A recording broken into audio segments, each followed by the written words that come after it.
Alright, so the next installment of Project Can You Dig It? Yeah, that's better. It's very sunny out today. So we got another bunch of dirt out here. You can see how much I've not quite doubled it, but definitely got more dirt out here than we did before. Did some more work with the Bobcat to do everything. As we go down here into the basement, we'll see how we're doing here. We had a bad rain the other day. A couple of thunderstorms went by. Probably about a half-inch of rain. We had a small collapse of dirt in here, but everything held up just fine with the shoring and everything else like that, so no problems there. It did bow out a little bit. I may dig that out and bring it back, but inside here we've gotten a little further. We're getting underneath. We broke through that wall the other day, and now we got all the way under. So what we've done now is I dug out a little hole here, so we're keeping a good 2 feet at least away from that wall, so we don't have a undermine situation.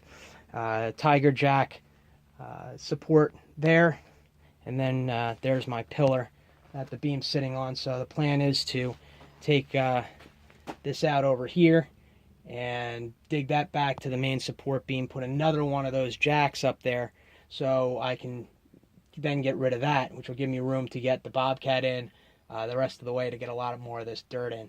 So the whole original plan was to dig this whole area out back here and do that with the Bobcat. I found that although the Bobcat's pretty good and narrow, it doesn't have the swing that I needed. The back end swings too far, and I'll end up hitting this post right here, which I'd rather not do because that would be bad. And so what I'm going to do is, once I get that post in and the next post in, I can take that pillar out. I don't have to worry about the swing of the Bobcat, and I can get all the way to that front wall back there, get this stuff out of here, and then the plan is to take and dig whatever I can in the meantime. But I've got a mason coming in, and just because it's going to be quicker, I could do the block work myself if I needed to, but the mason's just going to be able to knock it out a lot faster.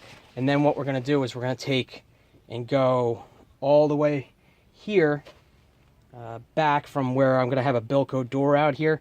So the Bilco door minus the opening where I'm standing, that's going to stay open so I can still truck dirt back and forth. We're going to take it along this side, and then what that's going to do is go all the way from the front of the house, all the way behind me, all the way out here to where the Bilco door would be, all the way back. So it's going to be one straight line all the way back, and that'll help me out because then I'll have a good support structure. And we're going to go back to the end and probably make maybe a 4-foot or a 6-foot or even 8-foot return at that corner to give it a little more strength. Same thing with here on this corner, on the inside corner. So that way I'll have a corridor here with all the block.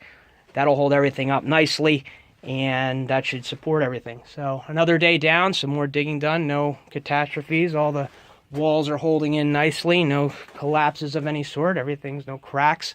I've been inspecting the foundations for cracks every day just to make sure that there's no issues. Haven't found any yet, but there's nothing really undermined to the point that I'm concerned about it. So moving on. Probably another day's worth of digging to get where I need to be underneath and get that so the mason can get in here and do his thing. We're doing a 16-inch wide by 8-inch deep footing for the block. The minimum I need is 12 inches wide by 8 inches deep, but I'm a big fan of having it a little wider, especially on this sandy surface, to be able to support it a little bit better.